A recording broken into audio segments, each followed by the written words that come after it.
anigu intaan joogay wadankan waxaana la oran jiray cadeeya inaad Kenyaan tihiin wax la yiraahdo vetting baan soo mari jirnay waa nin kale inuu damiin ka qaado inaad Kenyaan tahay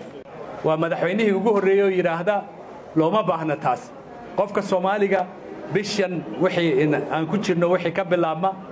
lagama rabo inuu iscadeeyo Soomaali nimadiisa lagu aqoonsan yahay inuu Kenyaan yahay dalkana dhaxal ku leeyahay horeeto caruurta aad dhasheen wiilasha iyo gabdhaha aad dhasheen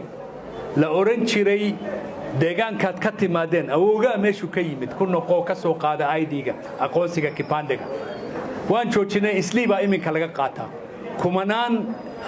dhalinyaro oo idinla aad dhasheen iyo gabdhaha aad dhasheen baana ka qaatay halkoo ID-gi si joogta ah u jooga halkan dawlad kastaba wax baa noo soo kordhay laakiin dawladdan waxyaalada ay noo soo kordhisay dawlad kale aan noo sameeyay waxa weeyaan aqoonsiga jinsiyadda anigu intaan joogay wadankan waxaana la oran jiray cadeeya inaad Kenyaan tihiin wax la yiraahdo vetting baan soo mari jirnay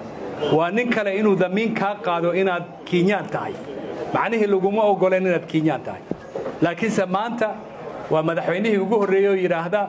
looma baahna taas qofka Soomaaliga bishan wixii aan ku jirno wixii ka bilaabma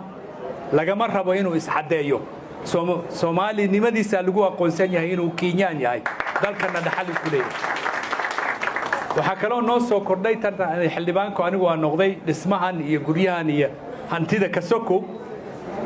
in barigi horeeto caruurta aad dhasheen wiilasha iyo gabdhaha aad dhasheen la oran jiray deegaankaad ka timaadeen awooga meeshu ka yimid ku noqo ka soo qaada ID-ga aqoonsiga kipandega